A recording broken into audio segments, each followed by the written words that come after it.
Tú estás aquí en esta noche porque el Rey te mandó a llamar. Estás aquí porque el Rey te trajo a este lugar, porque Él quería que tú escucharas estas palabras. Pon atención a la letra de esta canción.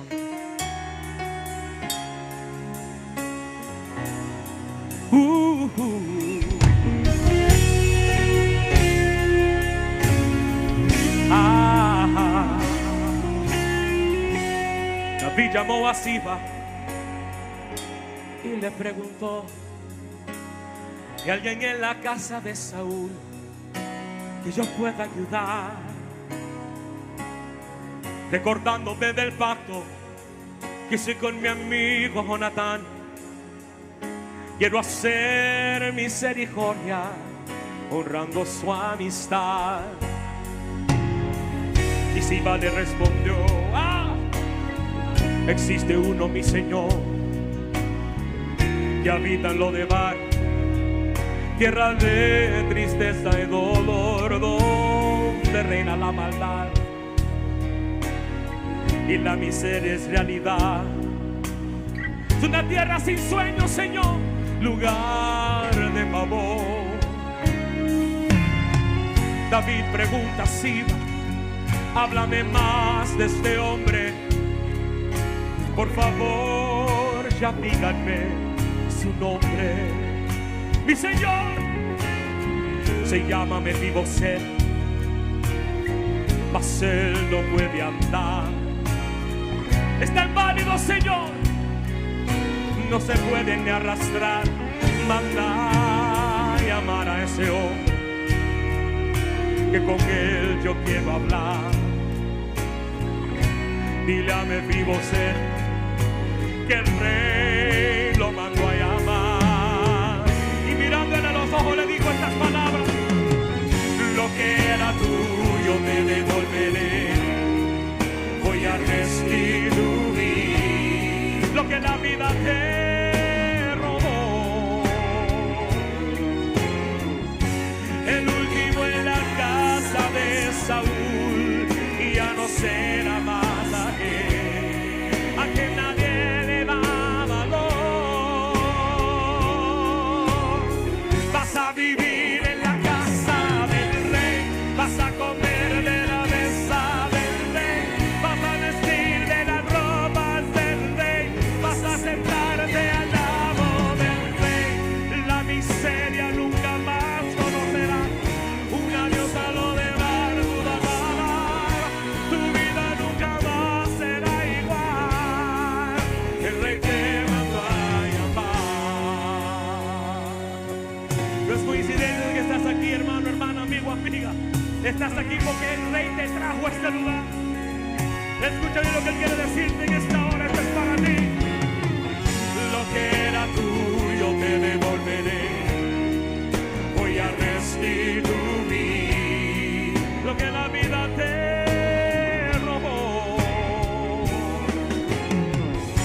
El último en la casa de Saúl ya no será más a que nadie le da valor. Vas a vivir en la casa del Rey, vas a comer de la mesa del Rey, vas a vestir de las ropas del Rey, vas a sentarte al lado del Rey. La miseria nunca más conocerás, un adiós a lo de dar tu valor. Tu vida nunca más será igual, el Rey te mandó a llamar. Escucha bien lo que te estoy diciendo en esta noche. El Rey te mandó a llamar. Todo lo que el enemigo te robó, hoy el Rey te lo devuelve, hoy te lo devuelve al 100%. El Rey te mandó a llamar.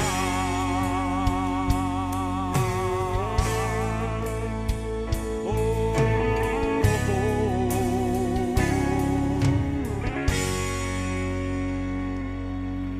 oh. Aleluya. Tú estás aquí en esta noche porque el Rey te mandó a llamar.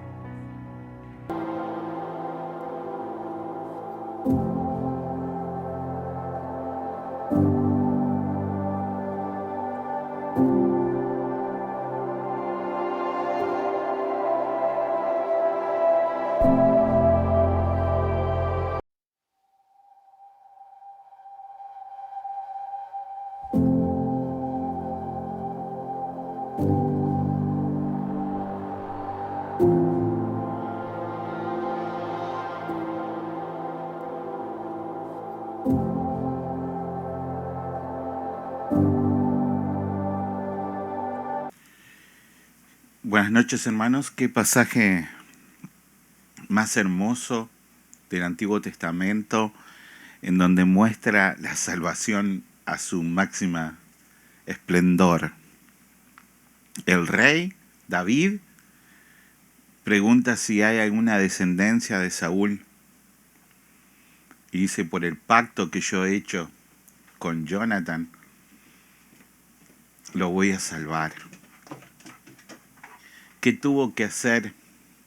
¿Qué tuvo que hacer Melfiboset para venir y sentarse en la mesa del rey, comer de la mesa del rey, tener todo? Simplemente estar bajo el pacto de David. El último pacto, el pacto de Dios, Hijo con el Padre, para que todo aquel que en él crea no se pierda, sino que tenga vida eterna. ¡Qué maravilla! Entonces, este chico que estaba paralítico, tirado en lo de Bar, que estaba perdido, que estaba muerto en delitos, pecado, olvidado, paralítico, que nunca podía volver por sus fuerzas a la casa, el rey lo fue a buscar. Una maravilla de pasaje que nos deleitamos en poder escucharlo en una canción. Bienvenidos, hermanos. El día martes vamos a continuar con los estudios, el carácter piadoso del nuevo hombre. Nos vamos a gozar con el estudio de hoy y te pedimos, Señor, en esta noche fría acá en los Estados Unidos, esta noche de invierno, que tu Espíritu Santo sea cobijándonos, que derrame, Señor, una doble unción del Espíritu Santo sobre la vida de mi hermano Osman, que él pueda estar lleno de ti y que todo lo que nos enseñe venga de tu providencia, que nosotros podamos tener circuncidados nuestros oídos, nuestros ojos, como estuvimos aprendiendo la palabra de Dios. Si nuestras manos nos llevaron a lugares malos, crucificarlas en esa cruz. Si nuestros pensamientos nos llevaron a lugares malos, ponerle la corona de espinas de Cristo y clavarlos en la cruz, y poder tener esta noche llena del fuego de tu gracia y de tu amor. Bendice a mi hermano de la cabeza a los pies y bendice a cada una de las familias que estamos conectadas. Te lo pido, Padre, en el nombre de Jesús. Amén y amén. Hermano Osman, buenas noches.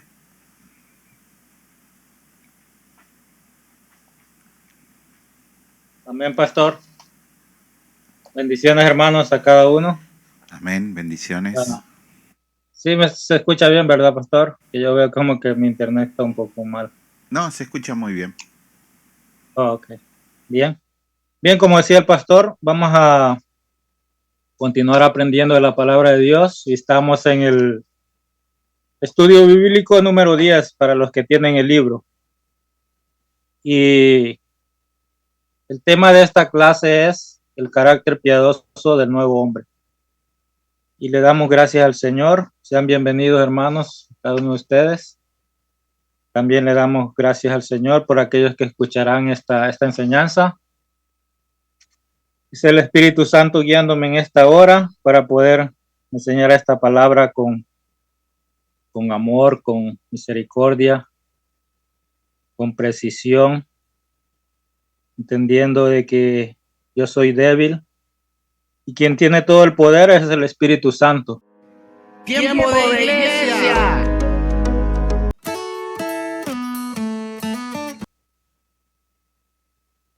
Para hacernos comprender esta palabra, ¿verdad? Le damos gracias al Señor, que la paz esté con cada uno de ustedes, hermanos. Vamos a comenzar y dice la base bíblica está en Efesios, capítulo 4, del 17 al 29. Ahí vamos a estar aprendiendo esta noche en este hermoso pasaje de las Escrituras, donde el apóstol Pablo, guiado por el Espíritu Santo, le enseña a la iglesia de Éfeso. Y en el libro hay varios encabezados, hermanos. Hay varios encabezados. Pero quiero llevar esta clase con únicamente 2 encabezados por el día de hoy, sabiendo de que mañana vamos a continuar con las clases. Y solamente quiero llevarlo en dos encabezados. Primeramente, del versículo 17 al 19, veremos los rasgos característicos de la vida de aquel hombre que no conoce de Dios. Ese va a ser el primer encabezado. Eso vamos a estar del versículo 17 al 19. Y del 20 al 24, que es donde pienso llegar hoy, si Dios lo permite, es el cambio que se ha operado en aquellos que están en Cristo. Esos son los únicos dos encabezados que vamos a estar viendo hoy. Y dice los objetivos: definir qué significa vestirse del nuevo hombre creado según Dios. Segundo objetivo: interiorizar la actitud que amerita la renovación que Cristo ha hecho en nosotros. Y el tercer objetivo: formular la conducta que es consecuente con la vida cristiana. El pensamiento central: la vida cristiana se asemeja a un nuevo vestir, donde la pasada manera de vivir es quitada y el creyente se viste de un nuevo andar a través de la fe. Y el texto áureo dice: y vestidos del nuevo hombre, creados según Dios en la justicia y santidad de la verdad. Efesios 4:24. Bien, quiero pedirle a mi hermano Mario si nos puede leer Efesios, si tiene a la mano la Biblia. O ahí tiene el pastor, Efesios 4. Amén, hermano. Versículo 17, léamelo, hermano, por favor, hasta el 24. Amén. Gracias. Efesios 7. No. Efesios 4. Efesios 4 del 7. Del 17. 17 al 24, por favor. 17 al 24. Ahí está. Esto pues digo y requiero en el Señor, que ya no andéis como los otros gentiles, que andan en la vanidad de su mente, teniendo el entendimiento entenebrecido, ajenos de la vida de Dios por la ignorancia que en ellos hay, por la dureza de su corazón, los cuales después que perdieron toda sensibilidad, se entregaron a la lascivia para cometer con avidez toda clase de impureza. Mas vosotros no habéis aprendido así a Cristo, si en verdad le habéis oído y habéis sido por él enseñados conforme a la verdad que está en Jesús, en cuanto a la pasada manera de vivir, despojado del viejo hombre, que está vaciado conforme a los deseos engañosos, y renovados en el espíritu de vuestra mente, y vestidos de nuevo hombre, creados según Dios en la justicia y santidad de la verdad. Amén. Amén, hermano. Hasta ahí, gracias. Este es el pasaje bíblico al que estaremos estudiando un poco. Hermanos, en el Nuevo Testamento se deja bien marcado que hay una diferencia abismal entre una persona cristiana y una persona que no lo es. Y esta diferencia no se trata simplemente de criterio, ¿verdad? De pensamientos o de comportamiento exterior. Lo que se está diciendo aquí, hermanos, es que el cristiano en él se ha producido un cambio que se diferencia de aquel que no conoce de Cristo. Es una diferencia muy, muy profunda. Es un cambio que se ha hecho en el interior de esta persona. Un cristiano es un individuo que ha sido transformado en su ser interior. ¿Por quién? Por el poder del Espíritu Santo. El poder del Espíritu Santo ha hecho esa transformación en este hombre. Ha sido traído de la muerte a la vida. Nosotros por las Escrituras sabemos de que todo aquel que no conoce de Cristo está muerto. Dice la palabra en Efesios, ¿verdad? Ahí mismo en Efesios 2 dice que está muerto en sus delitos y pecados. Pero este hombre ha sido traído de la muerte. Aquel que ha conocido a Cristo, que Cristo lo ha traído, ha sido traído de la muerte a la vida. Ha sido regenerado. Ha sido regenerado. Cuando nosotros leemos el pasaje de Juan capítulo 3, ahí vemos cómo Cristo habla acerca del nuevo nacimiento, ¿verdad? Este hombre ha nacido de nuevo. Y a eso es lo que se le llama regeneración. Es un cambio, hermanos, que se produce en lo que la palabra de Dios llama corazón. Esa es la cosa más profunda que tiene el ser humano, y es allí donde se produce el cambio realmente, ¿verdad? Ha sido transformado de una manera de que existe esa diferencia. O sea, el cristiano, aquel que es cristiano, indudablemente que tiene que diferenciarse. Alguien no puede decir es cristiano y se parece a los del mundo, ¿verdad? Y eso lo dice en el capítulo 5 de 2 de Corintios, capítulo 5, versículo 17. Pablo dice, ¿verdad? Pero Pablo lo escribió, ¿verdad? Todos sabemos que ellos fueron instruidos por el Espíritu Santo para escribir todas estas cosas. Dice, si alguno está en Cristo, 2 de Corintios capítulo 5, 17. Si alguno está en Cristo, ¿qué es? Nueva criatura. Las cosas viejas quedaron allí. Las cosas viejas siguen estando allí. No, ¿verdad? Dice las Escrituras. El Espíritu Santo hablando dice que las cosas viejas pasaron. Y aquí algunas son hechas nuevas.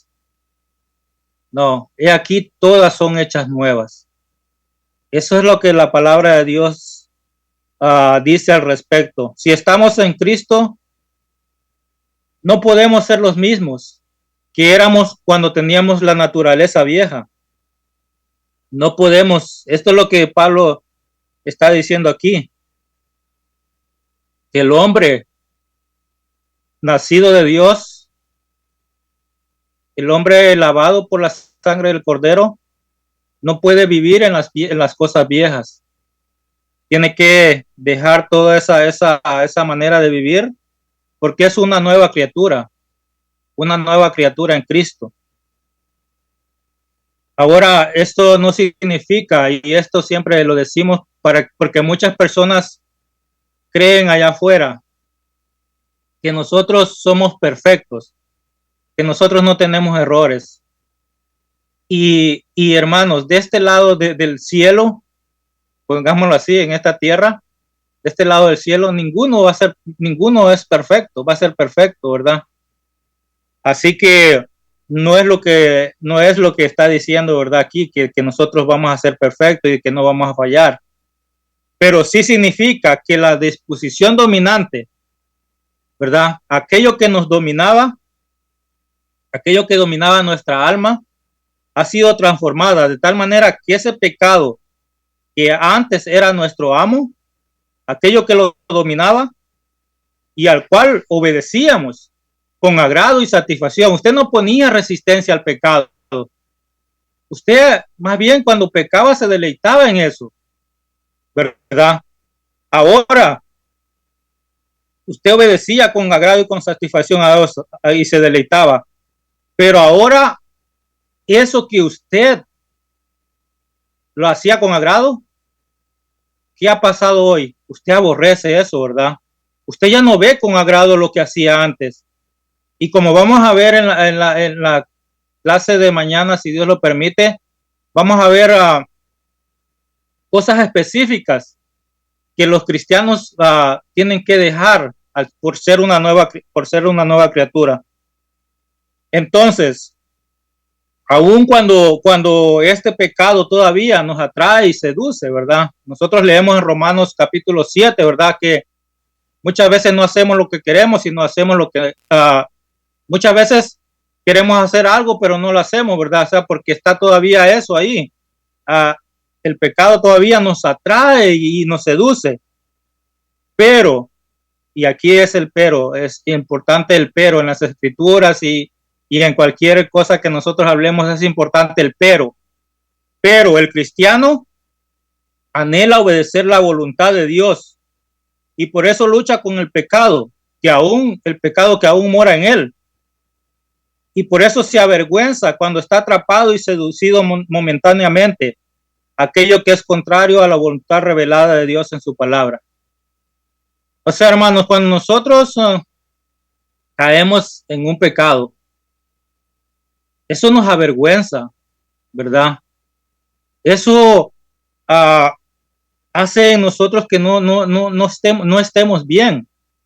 Cuando pecábamos, no importaba. Nosotros estábamos felices, seguíamos con nuestra vida, pero cuando nosotros caemos en el pecado, eso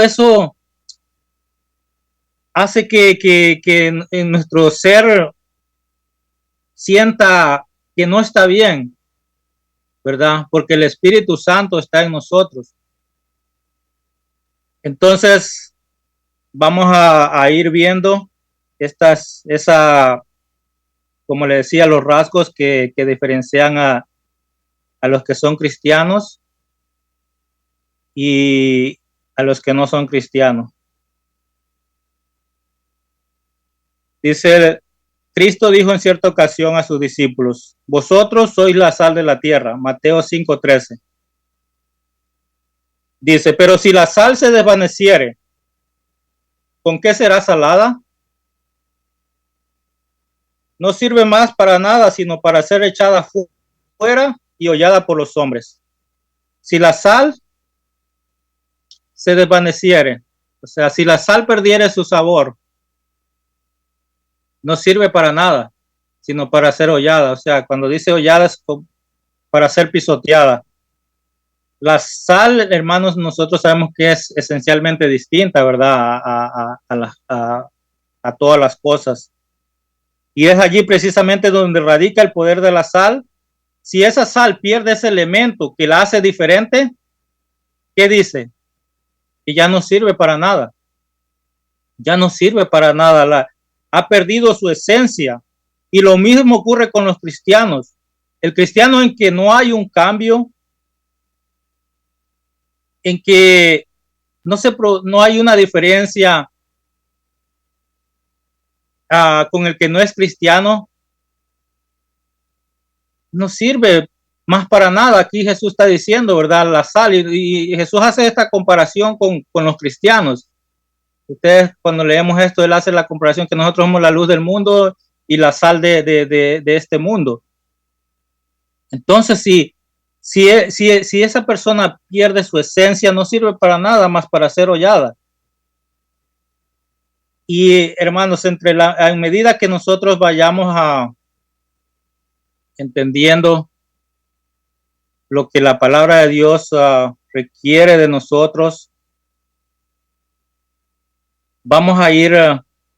se va a ir produciendo una transformación más y más profunda en nuestra vida. Más profunda.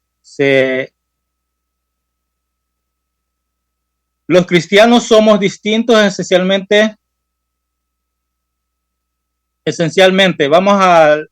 Quiero que leamos a Efesios antes de comenzar a desglosar la clase. Quiero leer Efesios capítulo 4, ahí mismo, pero el versículo 1 dice, Efesios 4:1. Yo pues preso en el Señor, dice Pablo, os ruego que andéis como es digno de la vocación con que fuiste llamado. Dice, os ruego que andéis como es digno de la vocación con que fuiste llamado. Y ahora lo que leyó nuestro hermano Mario del versículo 17 al 24 que vamos a estudiar hoy. Pablo introduce este tema con una declaración general y que luego a partir del versículo 25 que estudiaremos mañana, si Dios lo permite, hace una declaración más específica de lo que la palabra de Dios requiere de alguien que dice ser cristiano. Y del 17 al 24, como ya les dije, vamos a trabajarlo sobre dos encabezados. Así que vamos al versículo 17. Dice, esto pues digo y requiero en el Señor, que ya no andéis como los otros gentiles, que andan en la vanidad de su mente. Y esta palabra que Reina Valera traduce como requerir, cuando dice Pablo, requiero en el Señor, requerir, significa literalmente testificar. Entonces diría, esto pues digo y testifico en el Señor. La idea de esta palabra es declarar algo solemnemente. Entonces quedaría así, esto pues digo y afirmo solemnemente con la autoridad que Cristo el Señor me ha dado, dice Pablo, que ya no andéis como los otros gentiles. ¿Quiénes son los otros gentiles? Pues que no conocen de Dios. Dice Pablo, con la autoridad que Cristo me ha dado. O está diciendo que Cristo me ha dado. Les digo que ya no andéis como los otros gentiles. Y no se trata de un consejo opcional, ¿verdad? No se trata de que nosotros, bueno, esto sí lo tomo y esto no lo tomo. No, Pablo aquí está diciendo que esto no es un consejo opcional, que si usted quiere tomarlo o no tomarlo, no. Si eres un cristiano, debemos poner cuidadosa atención a estas palabras que va a expresar Pablo aquí en Efesios. Y ya el pastor ya dio enseñanzas de todo Efesios, ¿verdad? Y esto, hermanos, es en la vida práctica. Así que, como les digo, eso no es una opción, no es que si yo quiero, sino es que dice que ya no andés como los otros gentiles. Que ya no andés, testifico en el Señor que ya no andés como los otros gentiles. Lleva toda la autoridad de Jesucristo. Estas palabras están revestidas de la autoridad divina. Vienen, como les decía, estas palabras, hermanos, no son expresadas por hombres. La palabra de Dios es inspiración divina. Desciende de lo alto. Es Dios mismo hablando. Por lo tanto, ellas tienen toda la autoridad. Y si nosotros somos cristianos y somos guiados por su palabra, entonces tenemos que tomar esto como algo que es autoritario, ¿verdad? Ya no andéis como los otros gentiles. Y debemos entender que no existen dos versiones de la vida cristiana. No hay cristianos que se parecen un poquito al mundo y cristianos que realmente sí son bien, o sea, bien espirituales. No hay dos versiones del cristianismo. Lo que Pablo presenta en este pasaje y que en las escrituras aparecen una y otra vez es que solamente existe un tipo de cristiano. Solo un tipo de cristiano. Si somos cristianos ya no podemos vivir como vivíamos antes, ¿verdad? Ya no podemos vivir como vivíamos antes. Ya no podemos hacer las cosas que hacíamos antes. Estamos hablando en términos de pecado, ¿verdad? Porque no va a decir como que no vamos a trabajar, ¿verdad? Tenemos que trabajar, tenemos que hacer muchas cosas.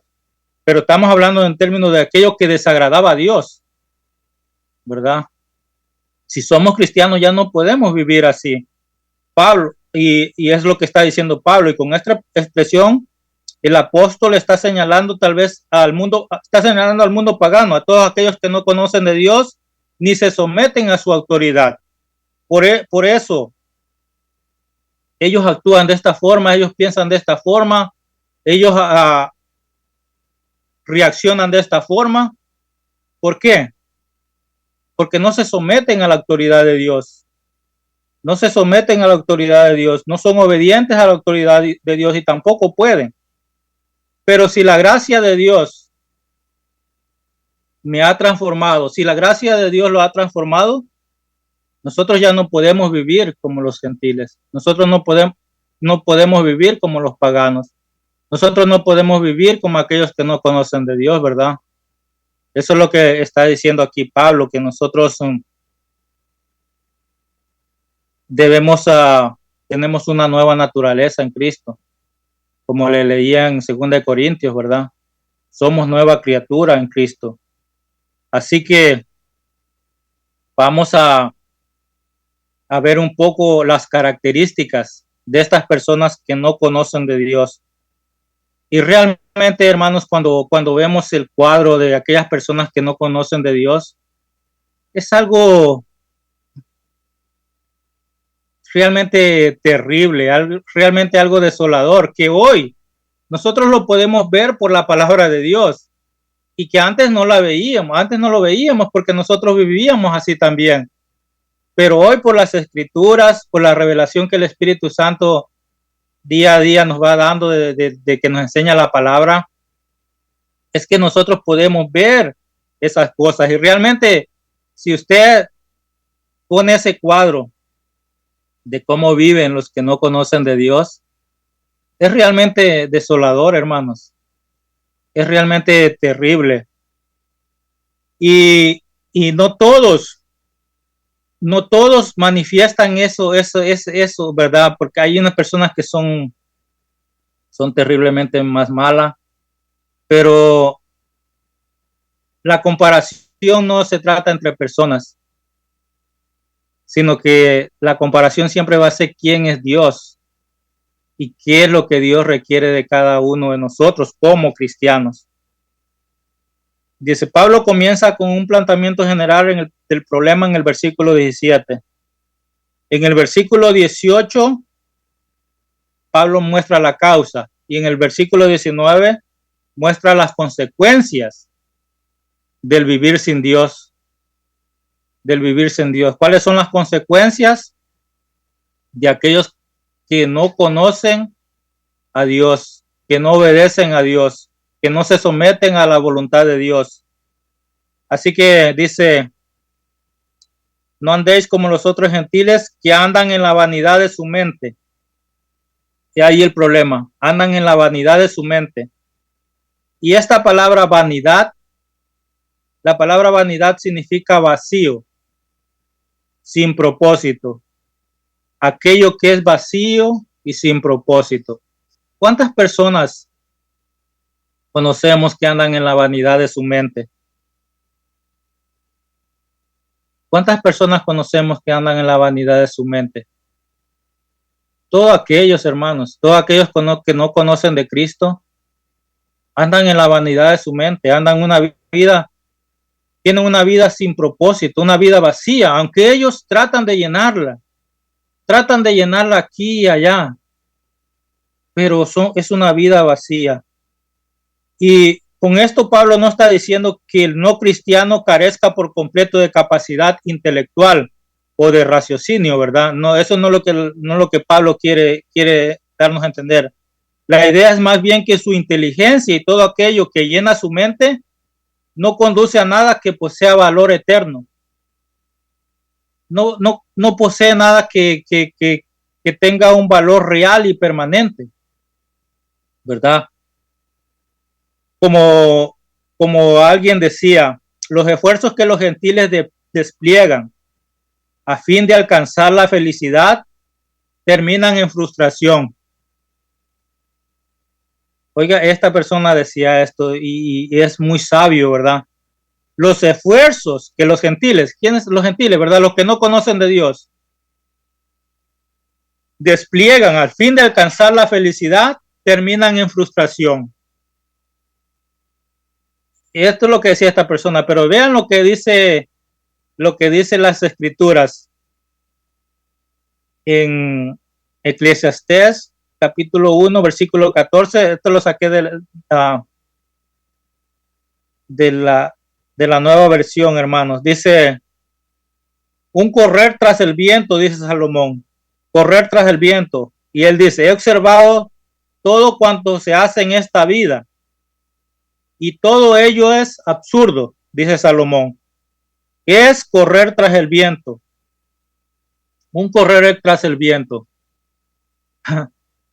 Un correr tras el viento. ¿Entendemos, hermanos, esta figura de estas personas? O sea, ellos quieren alcanzar la felicidad, ¿verdad? Quieren alcanzar la felicidad de una u otra forma, matándose día y noche para alcanzar esa felicidad. Y Salomón dice, la persona más sabia, ¿verdad? Exceptuando nuestro Señor Jesucristo, ¿verdad? De la tierra, Salomón dice que es un correr tras el viento. Un correr tras el viento. Y cualquiera que ustedes haya visto el video del apóstol Pablo, él hace esta figura, y a mí me encanta tanto. Dice que que no conocen de Cristo. Dice que día a día viven por un puño de agua. Ellos van y toman un poco de agua en sus manos, que día a día se desliza, y ellos viven por ese poquito de agua, ¿verdad? Que día a día se les desliza. Y él después dice: pero los que viven para Cristo, viven para el resto del océano. O sea, ellos, los que no conocen de Dios, se mueren y matan por eso, ese poquito de agua.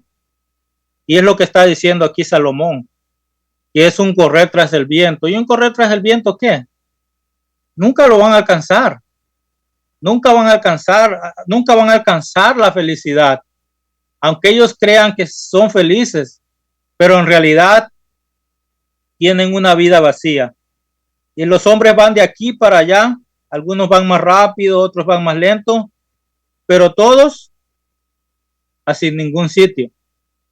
Todos los que no conocen de Dios, es un correr tras el viento. Y en el día del juicio, todas aquellas cosas por las que vivieron, el placer, la fama, el dinero, la diversión, no les servirá de nada. Todo eso no les servirá de nada, la fama, el dinero. Solo basta ver al mundo que vive para estas cosas. Muchos pensarán que el que tiene fama, tiene dinero y tiene diversión y hace tantas cosas, lo tiene todo. Pero con espanto verán que todo lo que su mente produjo a lo largo de toda su vida solo los guió a su propia destrucción.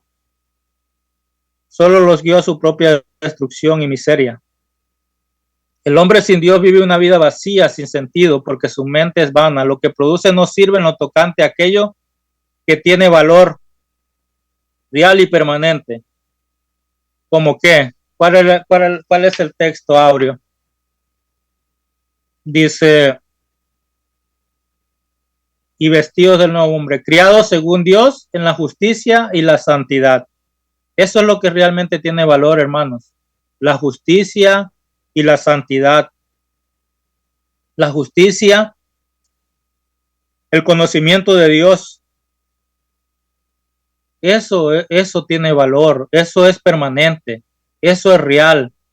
Pero la fama y el dinero, todo eso se esfumará. Y estas personas viven para ello. Estas personas viven para ello. Cuando vemos nosotros en Hechos que el apóstol Pablo llega llega y ¿verdad? Ahí habla a los griegos, Los griegos, hermanos, eran hombres muy brillantes, mentes muy brillantes, muy inteligentes. Este pueblo realmente produjo mentes grandes. Pero, ¿de qué les serviría a estas personas con estas mentes brillantes si nunca conocieron a Dios? Cuando el apóstol Pablo visitó esta ciudad, se dice que era más fácil encontrar allí a un ídolo que a un hombre. ¿Qué quiere decir eso? De que ellos estaban llenos de dioses para una cosa, dioses para otra cosa, y eran personas muy, pero muy inteligentes. Pero ¿de qué les servía eso en el conocimiento de Dios, en el conocimiento de lo que realmente es real y permanente? De nada les servía, les sirvió sus logros, el arte, la política, la filosofía, si no tenían lo que realmente vale, no buscaban a Dios, que es la verdadera fuente de la felicidad. Dios es la verdadera fuente de la felicidad.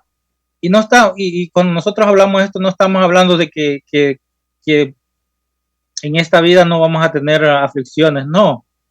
La verdadera fuente de la felicidad radica en que Cristo ha transformado lo más profundo de nuestro corazón, y eso nos hace vivir con gozo.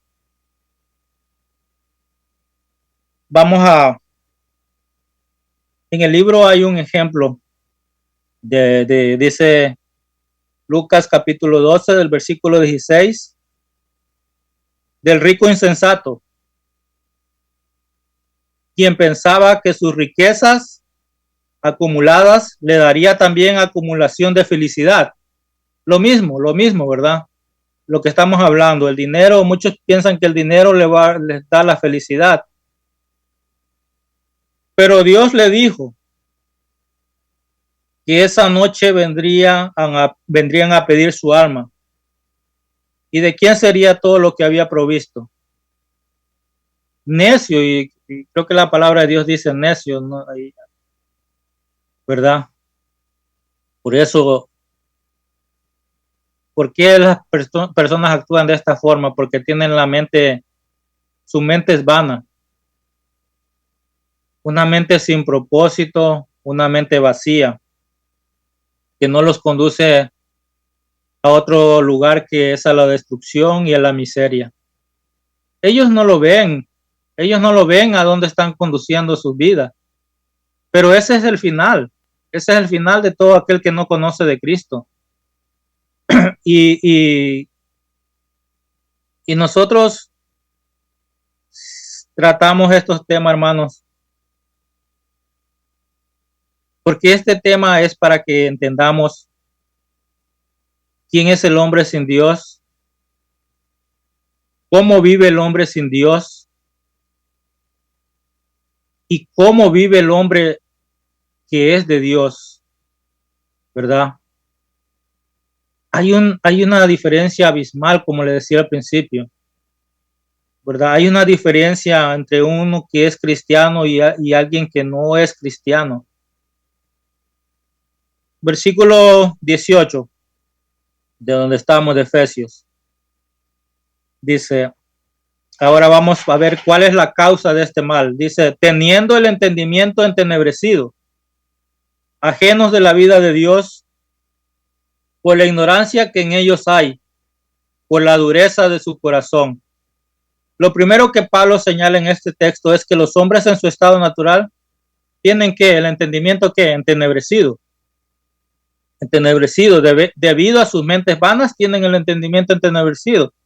Y aquí el libro dice que la palabra entenebrecido es la palabra griega escotizo, que significa oscurecer, que viene de una raíz que significa sombra, oscuridad y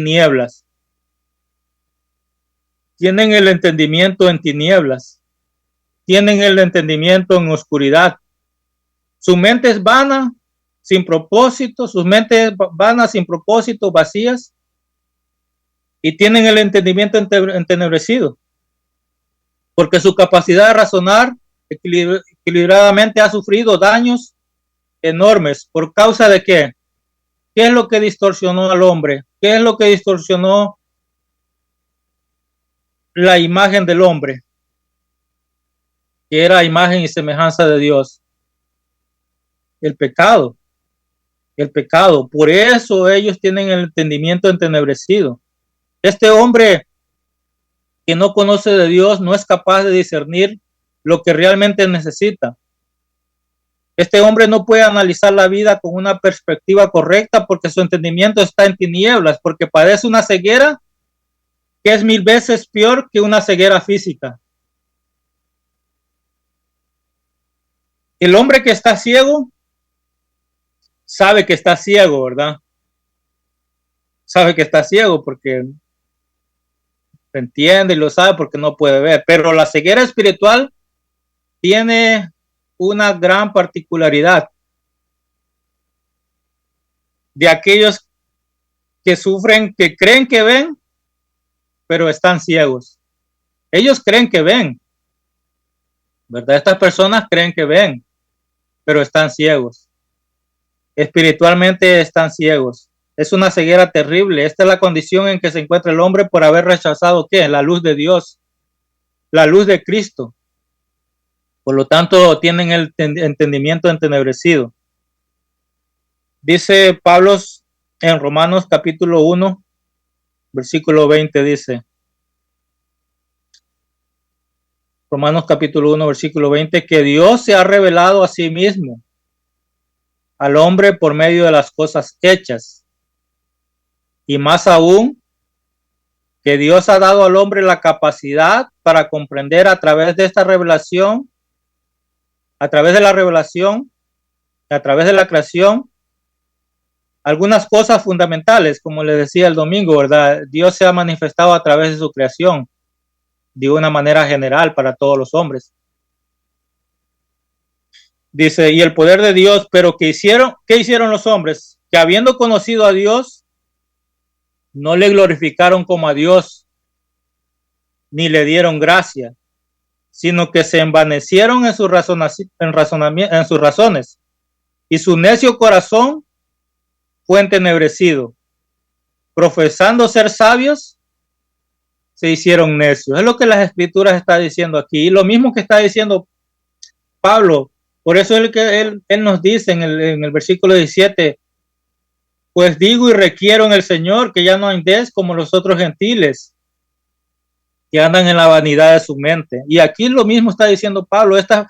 Estos hombres a quien Dios se ha revelado de una manera general, tienen el entendimiento entenebrecido. Dice, su necio corazón fue entenebrecido, profesando ser sabios, se hicieron necios. Él cree que conoce todo. Estos hombres creen que conocen todo, creen que son sabios, creen que son expertos. Profesan ser sabios, pero en realidad, ¿qué son? Son necios. Son necios. Y es Pablo, por el poder del Espíritu de Dios, que dice estas palabras aquí en Romanos, ¿verdad? Que el hombre sin Dios es un necio, no lo digo yo, lo dice la palabra de Dios. Un hombre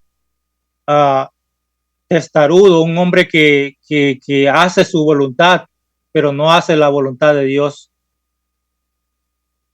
¿Cómo podemos explicar, hermanos? ¿Cómo podemos explicar que un científico que tiene una capacidad intelectual muy alta niegue la existencia de Dios? Niegue la existencia de Dios. Y teniendo delante de él las maravillas y las estudia y las ve y queda perplejo de todo aquello que estudia, ¿verdad? Y las conclusiones que saca. Y aún así sigue sin creer en Dios. Sigue sin creer en Dios. Prefieren pensar que todo esto es producto de la evolución casual. qué? Porque no quieren postrarse y adorar delante del Creador. Por eso ellos prefieren pensar de que todo esto se originó de una manera como las teorías que existen, ¿verdad? De la evolución o del Big Bang o todas esas teorías. ¿Cómo podemos entender eso? No es porque él sea más inteligente, es que es un necio, dice Pablo. Pablo lo está diciendo aquí en Romanos, es que es un necio. Eso es lo que las escrituras dejan en claro. Es el producto de un entendimiento entenebrecido. Es el producto de un entendimiento como que le llamo aquí, que significa entenebrecido, ¿verdad? Dice sombra, oscuridad, tinieblas. Es un entendimiento que está en oscuridad, que está en tinieblas. No puede brillarle la luz. Y voy a leerles algo aquí, hermanos. Este es a la conclusión que llegó un científico. Él escribió un libro y que miles de personas elogiaron este libro que él escribió, a la conclusión que él llegó. Él es un escritor de física cuántica.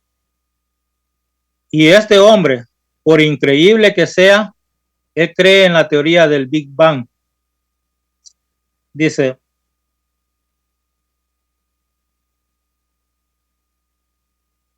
en su libro acerca de cómo se originó el universo. Dice que tiene que haber existido, o sea, él llegó a la conclusión, tiene que haber existido un delicado equilibrio de la energía expansiva,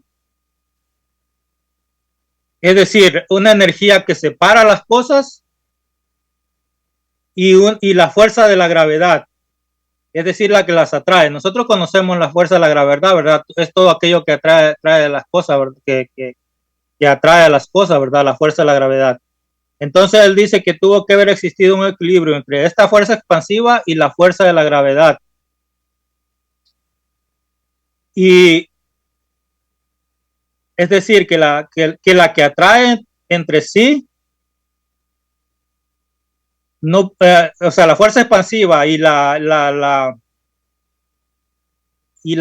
fuerza de gravedad tenía que estar debidamente equilibrada. Dice, y la materia viajaría apartándose demasiado rápido para que la condensación de las estrellas y la galaxia tuviera lugar. Tendrían que estar estas fuerzas debidamente equilibradas. Ahora, si estas fuerzas no estuvieran perfectamente equilibradas, ¿qué pasaría? Que el mundo entraría en un colapso consigo mismo antes de que hubiera tiempo para que el proceso de la vida ocurriera. Entonces él concluye, ¿verdad? Es decir, que tiene que haber un equilibrio entre la fuerza expansiva y la de la gravedad. Un equilibrio muy difícil de lograr. Y escuchen lo que dice. La posibilidad de nuestra existencia requiere de un balance entre las fuerzas de expansión y contracción que debe diferir en igualdad. Es decir, estos puestos deben ser iguales y solo puede diferir, o sea, solo puede diferenciar en no más de 1 en 10 a la 70 potencia. Ahora, esto es lo que él escribió, ¿verdad? Y nosotros no entendemos lo que es eso de potencias y todo eso. Pero alguien dedujo esto de una manera sencilla, y esto sí nosotros lo vamos a entender. Dice, lo que significa esa precisión es lo mismo que apuntar a un blanco de 2.5 centímetros de ancho O sea, 2 centímetros es una cosita así, chiquitita. ¿Ok? Ok, apuntar a este blanco. Dice que está colocado en un extremo observable del universo a 20,000 millones de años luz. Ahora, 20,000 millones de años luz es una distancia. Bueno, nosotros no podemos calcular esa distancia, ¿verdad? Y disparar, o sea, él va a apuntar a este blanco, a esa distancia, y eso él dará en este blanco, en 2.5 centímetros, a 20,000 millones de años luz. Y se imagina usted, yo no sé mucho de quién son los mejores tiradores, ¿verdad?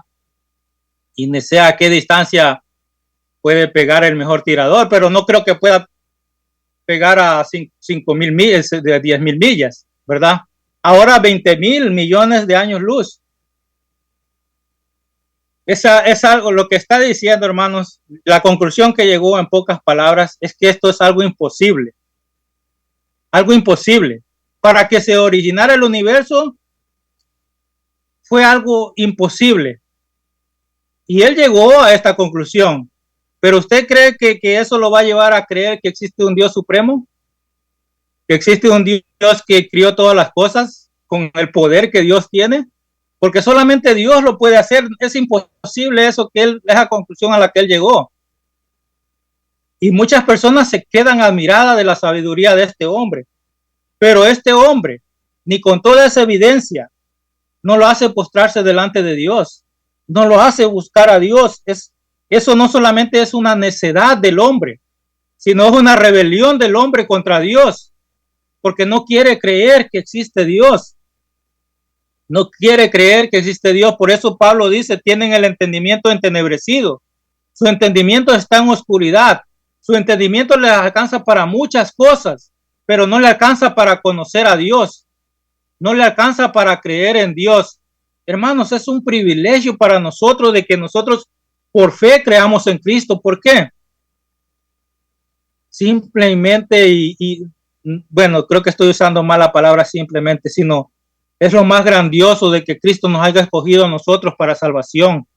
Porque nosotros, siendo pero tan ignorantes, podemos ver el poder que tiene Dios y quién es Dios. Pero estas mentes brillantes no tienen esa capacidad, no tienen eso, porque el entendimiento de ellos está entenebrecido. Ellos están ciegos espiritualmente. No pueden ver la grandeza de Dios. No pueden ver la grandeza de Dios. Cada vez vemos con tristeza cómo este mundo, hermanos, se va deteriorando una y otra vez. Este mundo se está yendo a la destrucción.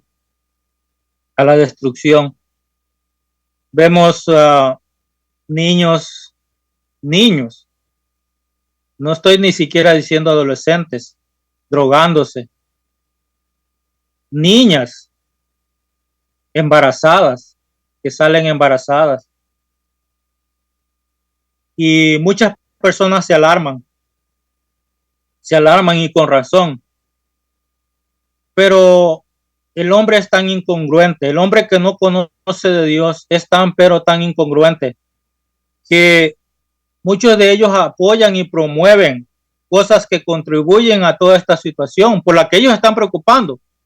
Ellos están preocupados porque hay personas que se drogan, niñas que salen embarazadas, pero ellos de una u otra forma están contribuyendo a esta situación, pero ellos se alarman.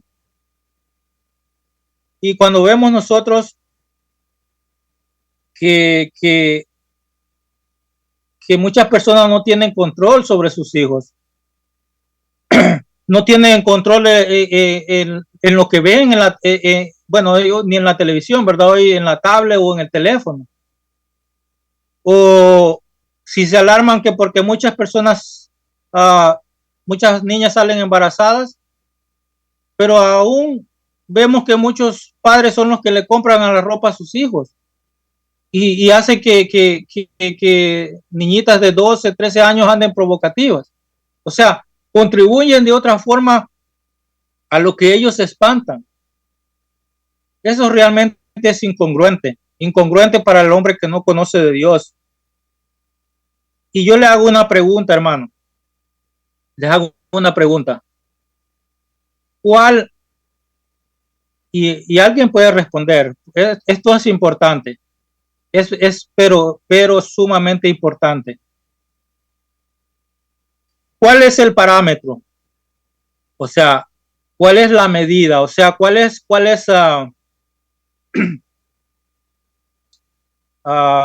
el principio? ¿O cuáles las instrucciones con las que un padre o una madre cría a sus hijos? ¿Cuál es el parámetro por el cómo nosotros criamos a nuestros hijos?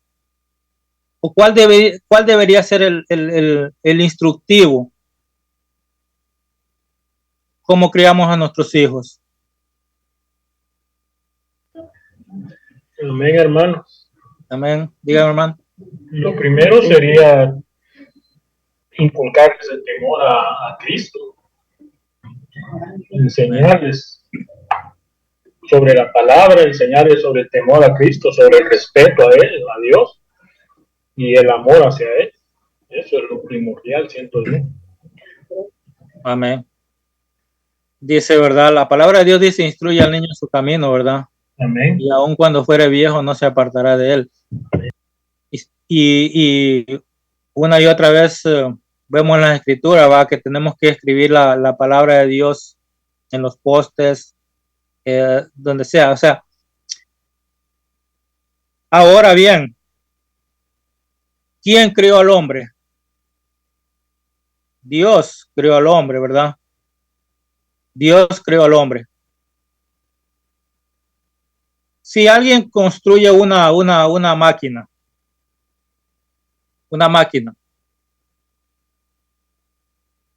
él con esa máquina crea un instructivo también, ¿verdad? Para que usted pueda usarla. Una máquina que sale por primera vez, o ahorita, bueno, traen todas instructivos, pero alguien crea una máquina nueva. Él tiene un instructivo porque él la creó, ¿verdad? Entonces, lo que le quiero decir, hermanos, es que el hombre sin Dios no toma en cuenta el manual del fabricante, o sea, de quien lo creó. No toma en cuenta a Dios. Él se rige por sí mismo, él se rige por sus leyes. Y no toma en cuenta la palabra de Dios para instruirse a sí mismo y para instruir a sus hijos. ¿Cómo va a determinar con certeza lo que está bien y lo que está mal? Echan fuera a Dios y luego se espantan de las consecuencias. O sea, eso es incongruente, una persona que no conoce de Dios. Pero no quieren escuchar la palabra de Dios, no quieren seguir la palabra de Dios. Pero si usted le pone a un psicólogo, hablándole bonito ahí, dándole consejo, sí, a él sí bien que lo escuchan. Ese es un hombre que tiene el entendimiento entenebrecido. Han echado afuera a Dios, pero permiten que alguien venga a hablarle a sus hijos, a meterle un montón de ideas. Y hermano, sin Dios no hay base firme ni segura para la ética ni para la moral. No hay una base segura y firme. El hombre no regenerado anda en tinieblas, está ciego. Y lo que es mil veces peor, él cree que ve, se rehúsa a acudir al único lugar donde puede recibir luz y la visión, que es ¿quién? Cristo. Se rehúsa a venir. Por eso Pablo dice, en nuestro texto, dice que los hombres en su estado natural no solo tienen el entendimiento entenebrecido, sino que se encuentran ajenos a la vida de Dios. Versículo 18, teniendo el entendimiento entenebrecido, ajeno de la vida de Dios.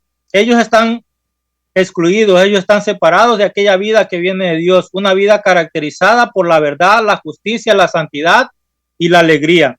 Esa es la vida de un cristiano. Se caracteriza por la verdad, la justicia y la santidad y la alegría. Esta es la vida que viene de Dios. Ellos están separados de toda esta fuente, de todo bien, de toda belleza, porque ellos están muertos en sus delitos y pecados. El principio de la verdadera vida espiritual no fluye por sus corazones, están muertos. Y todo eso porque ellos han determinado continuar viviendo en su pecado. Por eso el apóstol Pablo dice, teniendo el entendimiento entenebrecido, ajeno de la vida de Dios, por la ignorancia que en ellos hay, por la dureza de su corazón. En otras palabras, son ignorantes de Dios y de sus caminos. Pero su ignorancia es voluntaria. Nadie los fuerza a estar ignorantes. Tienen un corazón duro, un corazón encallecido. Cuando dice un corazón duro en esta palabra, ahí en Efesios, literalmente el texto está diciendo un corazón encallecido. ¿Saben qué es la palabra callos? Sí, ¿verdad? Algo que se va formando, ahí se va haciendo duro. Esta es la palabra que se usa aquí. Cuando dice un corazón duro, un corazón encallecido, un corazón que está envuelto en una coraza, que no le puede entrar la luz de Cristo. Él no puede recibir eso. Por lo tanto, no tienen el menor deseo de abandonar su vida de pecado. Ellos quieren seguir viviendo en pecado. Ellos se deleitan en pecar. Todo pecado genera cierto grado de ceguera y de dureza en el corazón, haciéndolo cada vez más insensible. Lo que al principio le molestaba, como le decía, al callo, al principio cuando está haciendo le molesta, después cuando ya se hizo duro, ya ni caso le hace, ¿verdad? Eso ya, ni las espinas creo que le entran a uno cuando eso está tan duro. Así que así es el corazón. Lo que al principio, el corazón del hombre que no conoce de Dios, lo que al principio le molestaba, después no le molesta. Y eso han habido tantos testimonios. Y yo conocí a una persona que yo platiqué una vez, que él me contaba que él había matado a una persona allá en su país. Y él después mató más personas, pero él ya no tenía eso. Al principio, él dice que sí sentía algo, pero después no. Porque así es el hombre que no conoce de Dios. Al principio le molesta, pero después él se va acostumbrando. Vive en su pecado. Se acostumbra a pecar y a estar en rebelión con Dios.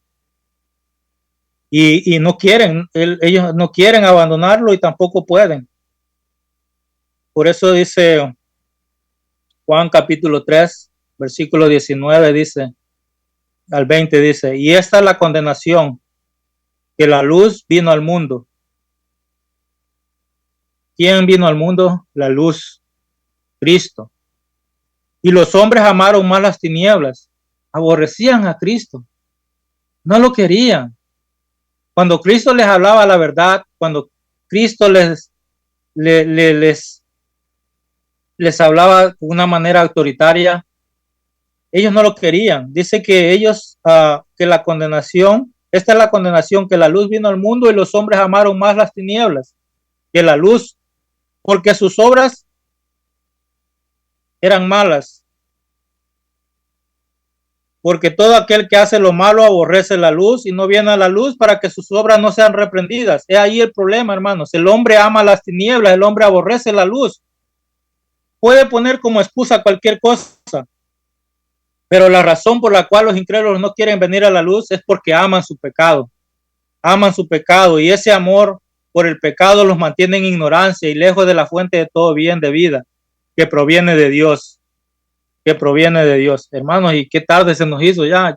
Van a ser las 9 y todavía muy lento hoy, ¿verdad? Así que creo que van a ser 4 clases para terminar esto. Así que vamos al versículo 19, hermanos. Bueno, ya en la próxima voy a resumirlo más, voy a ir más rápido. Así que el versículo 19 dice, Pablo nos muestra algunas de las consecuencias y vamos a terminar en esto. Por lo menos vamos a ver hoy cómo es la vida, del hombre que no conoce a Dios. Y ya mañana vamos a ver la vida la vida del hombre que conoce a Dios. ¿Qué es lo que le caracteriza al hombre que conoce a Dios y qué es lo que el hombre tiene que dejar? Hay muchas cosas, hermanos, que tenemos que dejarlas.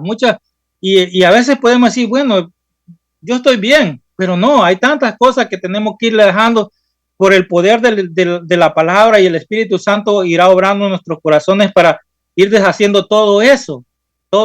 Y van a ver qué maravilloso es cuando nos vamos deshaciendo de una cosa, la luz va brillando más en nosotros. Así que el versículo 19 dice, Pablo nos muestra algunas de las consecuencias que este estado ha producido en el hombre. Versículo 19, los cuales después que perdieron toda sensibilidad, se entregaron a la lascivia para cometer con avidez toda clase de impureza. Pablo está describiendo aquí la sociedad grecorromana, hermano, de aquellos días. La misma que describe en términos similares en Romanos capítulo 1, del 18 al 32. Es decir, que no todos los creyentes, debo decir que no todos los seres humanos han llegado al mismo grado de insensibilidad, ni todos tienen la misma manifestación pecaminosa, lo que les decía anteriormente. Pero esa insensibilidad hacia la impureza, que el mundo se mueve y se hace cada vez más normales y naturales. Todo estamos viendo que el mundo va en esa dirección. Todo lo que esta palabra se cumple perfectamente hoy en nuestro día, hermanos. Lo que dice, ya no les leí Romanos capítulo 1, pero ahí el pastor lo puso. Eso es lo que describe a la sociedad. Pero esta palabra, lo que les decía, que la sociedad va camino más y más y se acerca, que lo que a lo malo llaman bueno y a lo bueno llaman malo. Ustedes se escandalizan, ¿verdad, hermano? Bueno, no sé si ustedes ven, pero yo a veces veo, me aparecen muchos videos y bueno, yo no es que me escandalice, pero digo, ¿hasta dónde ha llegado la sociedad? ¿Hasta dónde ha llegado la sociedad? Que ha aparecido de una persona que es homosexual, es transexual. Transexual es la palabra. Y él va a una iglesia. Y él dice que Dios lo ha llamado así como él es. Así como él es. Que no necesita un cambio en su vida porque Dios lo quiera tal y como él es. ¿Verdad? Y entonces él se pelea con uno y con otro porque él no lo quieren aceptar como él es. Él no quiere tener un cambio en su vida. O sea, y muchas personas en la sociedad ven todo eso como bueno. Ven todo eso como bueno y lo apoyan. Pero Isaías dice en Isaías en el capítulo 5:20 dice, hay de los que lo que llaman a lo malo bueno y a lo bueno malo, que tienen las tinieblas por luz y la luz por tinieblas, que tienen lo amargo por dulce y lo dulce por amargo. Y lo dulce por amargo. Y esto es lo que Pablo presenta en estos versículos, hermanos. La vida de las personas que no conocen de Cristo. Que no conocen de Cristo. Y debido a que su mente es vana, debido a la dureza de su corazón, debido a que su entendimiento está entenebrecido y ellos no quieren venir a la luz porque aman su pecado, porque les gusta vivir en las tinieblas, porque no quieren de Dios, no quieren someterse a la voluntad de Dios, no quieren obedecer la palabra de Dios. Ellos aman más las tinieblas y quieren estar ahí bajo las tinieblas, subyugados bajo el dominio de Satanás, creyéndose ser libres, pero son esclavos. Y sus caminos son caminos de muerte, caminos de destrucción, caminos de dolor y la condenación eterna. Así que por lo menos vimos, hermanos, las características de un hombre sin Dios. Mañana, si Dios lo permite, vamos a seguir aprendiendo un poco más de su palabra. Y le doy gracias al Señor por esta noche, porque sé que lo que aprendemos lo vamos atesorando en nuestro corazón para poder vivir una vida que le agrade a Dios, hermano. Una vida que no buscamos agradar al hombre, como dice la palabra de Dios. Una vida que le agrade a Dios en santidad, en justicia, en libertad, en amor, en misericordia, escudriñando su palabra. Y el Espíritu Santo nos guíe. El Espíritu Santo nos guíe, nos ayude y que nos, como dice las escrituras, dice que la palabra de Dios es inspirada por Dios para enseñarnos, para corregirnos, para redarguirnos, para instruirnos en justicia, a fin de que el hombre sea perfecto, dice, enteramente preparado para toda buena obra. Y si somos guiados por el Espíritu Santo nos enseña su palabra, a discernirla, a amarla, a buscar cada día más de Él. Y le damos gracias por eso, por esta noche, y que Dios me los bendiga, hermanos, y que descansen bien para mañana seguir en la lucha. Así que bendiciones a cada uno. Pastor, se me fue muy rápido el tiempo. Amén, gloria a Dios.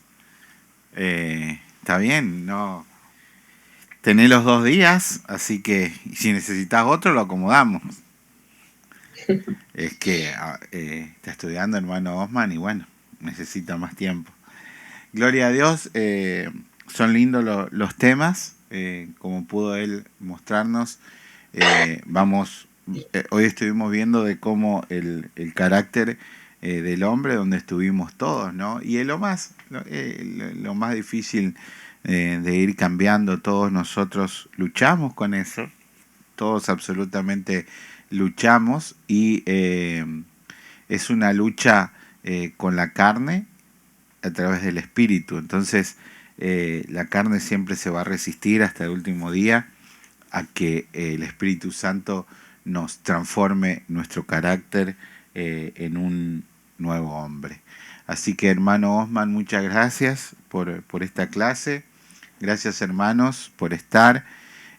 Mañana vamos a continuar con la segunda clase y bueno, si necesitas más tiempo tomamos la otra semana, otra clase para terminarlo y ir aprendiendo de la palabra de Dios. Nadie nos apura y estamos llevando el libro pasito a pasito. Lo importante es que podamos escudriñar. Empezamos este año de la palabra de Dios. Vamos a tener también 10 clases lindas de Paul Washer y nos vamos a seguir gozando y alimentando de la palabra de Dios, creciendo el uno con el otro como cuerpo de Cristo. Que el Señor me los bendiga. Hermana Ilvea, conseguí los flyers, así que voy a ordenar eso. Y nos vemos mañana, iglesia. La paz del Señor. Gracias, pastor. Buenas noches. Bendiciones, hermanos. Feliz noche. Buenas noches. Bendiciones.